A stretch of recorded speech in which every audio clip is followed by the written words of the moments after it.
माझी स्वयं स्वयं साहिल हो, सबको पार लगाते हो।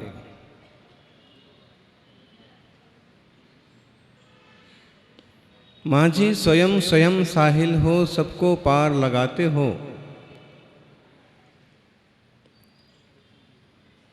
राही स्वयं स्वयं मंजिल हो, सबको पथ दर्शाते हो। मुनिराजों का जीवन ऐसा होता है।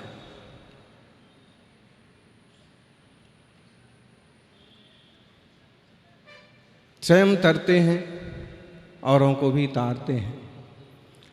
वो खुद पथ भी हैं, पाथे भी हैं। मंजिल को पहचाना है और उस मंजिल तक खुद बढ़ते हैं और दूसरों को भी उस मार्ग पर बढ़ाते हैं। आचार्य भगवंतों ने अपने उपदेशों से जन जन को जिन होने का मार्ग बताया।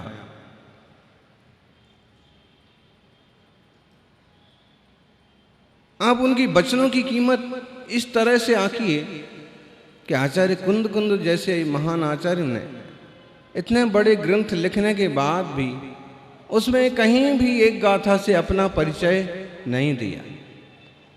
इसका मतलब है कि उनको अपने परिचय का प्रमेय जो है वो बहुत निरर्थक मालूम पड़ा, लेकिन जिन वाणी का एक एक शब्द सार्थक मालूम पड़ा। इसलिए जीवन संबंधी महत्वपूर्ण बातें छोड़ करके भी जिन वाणी की महत्वपूर्ण बातों का उल्लेख उन्होंने अपने शास्त्रों में किया, जो जन जन के लिए हितकारी हैं। ऐसे गाथा सूत्र अपन देख रहे हैं, पढ़ रहे हैं। कितनी बढ़िया बात कही। जीवो बबगद मोहो ओलद्धम तच्चमपणो सम्मम जहदी जदि राग दोषे लहदिसो अपगम शुद्धम। शुद्धात्मा को जीव कैसे प्राप्त करता है? वास्तव में जो मेरा प्राप्य है और मेरे पास ही है। अभी प्रातः काल के लिए निहार शुद्धि के लिए जाना होता है बाहर, और जब हम यहाँ से जाते हैं तो वहाँ तक पहुँचने में लगभग 1 किलोमीटर हो जाता है।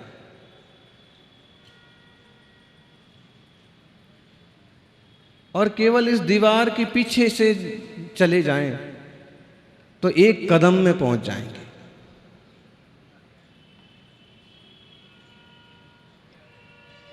हैं? अच्छा, इधर से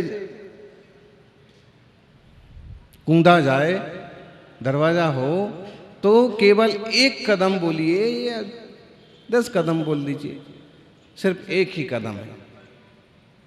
और यहां से जाएंगे तो 1 किलोमीटर, 1000 कदम। लगभग यही हम सबके साथ हो रहा है कि रास्ता तो हमारे पीठ के पीछे ही है, लेकिन हमें नजर नहीं आ रहा। अब तक अपने तरफ मुड़ के नहीं देखता है तब तक इसे भटकना ही भटकना है, और कितना भी चल ले तो भी मंजिल तक पहुंचना नहीं है। ऐसा समझना, हम अपनी अनाड़ीपन से, अपनी अज्ञानता से चक्कर लगा रहे हैं, जबकि चक्कर लगाने की जरूरत है ही नहीं। बाहर जाना कहाँ है? अपने तक ही तो आना है। अपने तक नहीं आए हैं, अपनी तरफ ही नहीं झांका है, इसलिए बाहर बाहर घूमते हैं। अहो, जीवों का मोह तो देखो।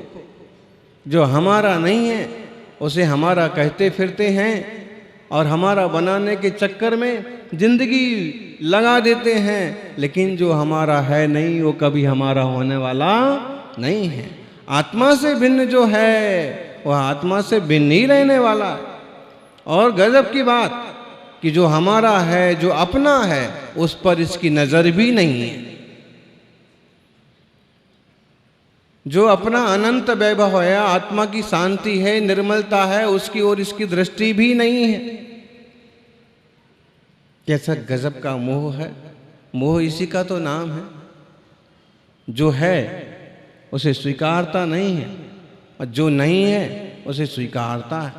विपरीत अध्यावसाय, विपरीत मान्यता। और उस पर भी मोह देखिए, ऐसे ही मोही हो रहा है और उसके ऊपर पहले ही बेहोश है। बोध नहीं है, तत्व निर्णय नहीं है, पहले ही बेहोश है। उसके बाद और क्या करता है कि अगर शराब पी ले तो, दारू पी ले तो, संसारी जनों का हाल देखो आप। पहले ही बेहोशी में हो, पहले ही मोह की नींद में हो, और उसके बाद भी अगर कोई शराब जैसे व्यसन में, गांजा तंबाकू में डूबे तो उसका हाल क्या होगा।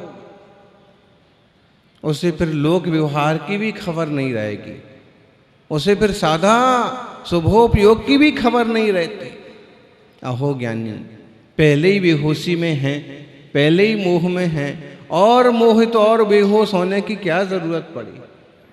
सावधान हो जाओ, व्यसनों से बचो और शुभोपयोग की दृष्टि करो। शुभोपयोग की सीढ़ियां चढ़ करके निजात्म स्वरूप की दृष्टि करो। इससे कल्याण होगा, इससे हित होगा। जीव ने यदि मोह को नष्ट कर दिया है तो अब वह राग द्वेष भी मिटाए। माने पहले दर्शन मोह को मिटाने की बात है और फिर चारित्र मोह की प्रकृतियों का विमोचन करने की बात है। और वह इस प्रकार का जीव शुद्ध आत्मा को ध्यावे, शुद्ध आत्मा में लीन हो गए। शुद्ध आत्मा कहाँ से आएगा जी? कहाँ से आएगा शुद्ध आत्मा? पंडित जी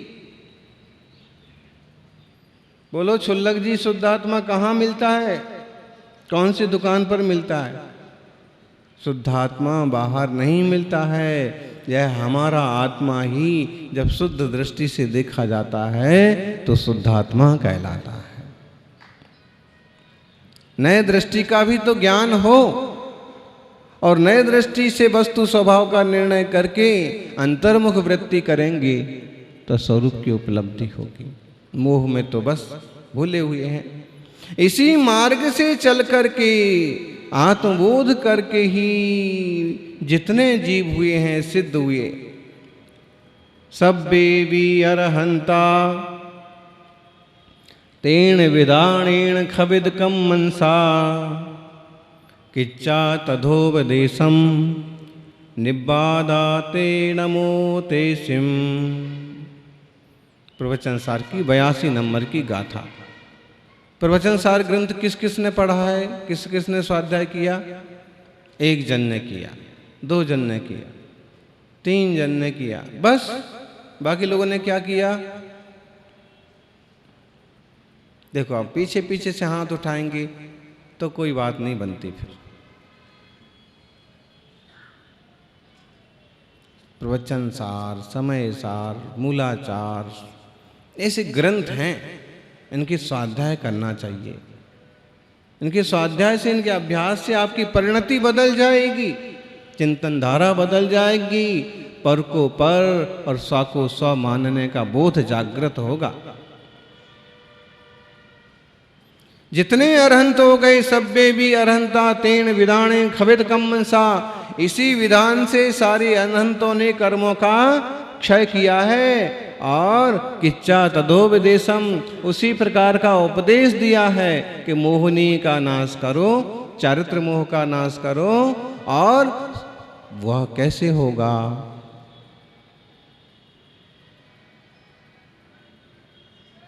सबसे पहले शास्त्राभ्यास, स्वाध्याय, स्वाध्याय के बल पर तत्व निर्णय, तत्व निर्णय के बल पर स्वरूप संवित्ति, स्वरूप संवित्ति के बल पर दर्शन मोहिनी का नाश, चारित्र मोह का नाश। तो फिर स्थिरता बनती है, नहीं तो स्थिरता बनती। सब अरहंत भगवानों ने इसी मार्ग से चलकर के अरहंतता पाई है, सिद्धता पाई है, सिद्धि पाई है। सब्बे भी अरहंता तेन विधानेन खविदकम मनसा किच्चा तदोपदेशम निब्बादाते नमो तेसिम।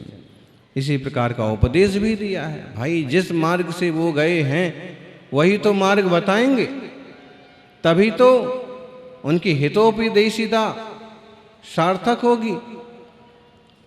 वो आप्त हैं, छल कपट करने वाले पुरुष नहीं हैं। और आप्त ने, सच्चे ज्ञानी पुरुष ने जो मार्ग जाना, जो मार्ग समझा, जिस मार्ग से चल करके उपलब्धि की, वही मार्ग जन जन को बताया। किच्चा तदोपदेशम, वही उपदेश दिया। लोक में ऐसा होता है, एक नौजवान ने नेताजी से कहा कि मुझे भी आप नेतागिरी सिखाइए, मुझे भी आप राजनीति सिखाइए। तो नेताजी ने कहा बिल्कुल जरूर सिखा देंगे। एक सीढ़ी रखी हुई थी, छत से लगी हुई एक सीढ़ी रखी हुई थी लकड़ी की। उससे कहा इस पर चढ़ जा। उसने कहा इतनी कमजोर जैसी दिख रही है, सरकने जैसी दिख रही है, गिर गई, सरक गई, टूट गई तो मेरे तो हाथ पांव टूट जाएंगे। उसने कहा कि अरे मैं खड़ा हूं ना, चढ़ जा।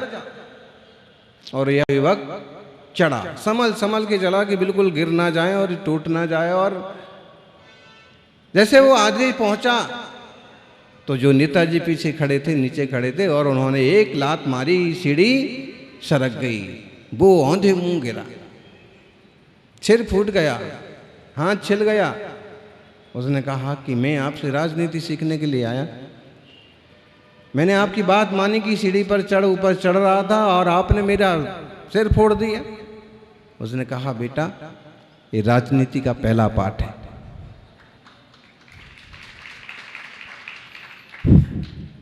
अपनी बाप की बात पर भी भरोसा, संसारी जनों का ज्ञान ऐसे चलता है, लेकिन आप्त का ज्ञान ऐसा नहीं है, जिनवाणी का मार्ग ऐसा नहीं है। किच्चा तदोपदेशम, जिस मार्ग से उन्होंने जाकर के उपलब्धि हासिल की है, वही मार्ग का उपदेश उन्होंने किया है। छल कपट वाला कोई मार्ग किसी को बताया नहीं है। जिनवाणी अहिंसा का, सत्य का, आचौर्य का, ब्रह्मचर्य का श्रेष्ठतम मार्ग प्रदर्शित करती है। और उसी मार्ग से जो सिद्ध हुए हैं उन सबको मैं नमस्कार करता हूँ, प्रणाम करता हूँ।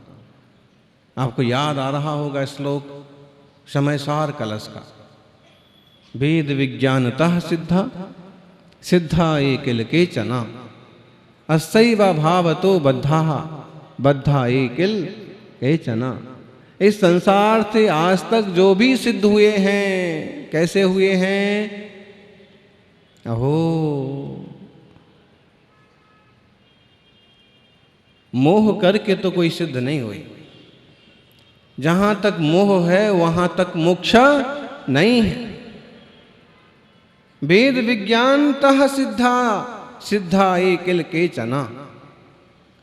और भेद विज्ञान, भेद विज्ञान कौन सा विज्ञान है? विज्ञान भी सुना है, ज्ञान भी सुना है, वेद विज्ञान भी सुना है और सारे विज्ञान, लेकिन ये भेद विज्ञान, भेद विज्ञान का मतलब है भेद का विशेष ज्ञान। कौन से भेद का? वह रहस्य जिस रहस्य को पा लेने के बाद यह आत्मा आत्मा नहीं रहता, परमात्मा हो जाता है। भेद विज्ञान, वो भेद, वो रहस्य, पर से भिन्न स्वरूप की समझ वाला मार्ग। पर द्रव्यंते भिन्न आप में रुचि सम्यक्त भला है। पर द्रव्य कौन से हैं, स्वद्रव्य कौन सा है? पर को पर कैसे जाने माने और स्व को स्व कैसे जाने माने, ऐसा भेद विज्ञान। भेद विज्ञानतः सिद्धा, आज तक जितने सिद्ध हुए हैं भेद विज्ञान से हुए हैं। और अस्सैव भावतो बद्धा, इसके अभाव में ही सब बंधे हुए हैं। जो भी बंधे हुए हैं वो भेद विज्ञान के अभाव में बंधन दशा को प्राप्त है। बंध को एक मान रखा है, राग को एक मान रखा है, द्वेष को एक मान रखा है, स्वभाव मान रखा है। जो स्वभाव है उसे जानते भी नहीं हैं और जो विभाव हैं उन्हें ही सब कुछ मान रखा है। इस भेद विज्ञान के अभाव से ही वह अनंत संसारी हो रहा। इसलिए सावधान होने की जरूरत है। भेद विज्ञान से सिद्धि होती है। आप कहोगे महाराज जी फायदा क्या है इससे?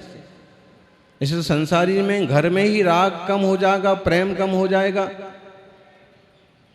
भाई घर में परिवार के सदस्यों में राग कम हो जाए, प्रेम कम हो जाए, इससे तकलीफ क्या है? द्वेष तो नहीं बढ़ा ना, बैर तो नहीं बढ़ा ना। और देखा जाए तो सम्यक दृष्टि का भी व्यवहार सामान्य लोगों की तरह ही होता है, लेकिन निर्णय हो जाने से अगर कोई घटना घटती है तो विचलित नहीं होता, आसानी से ज्यादा विचलित नहीं होता, जानता है ये स्थिति ऐसी है।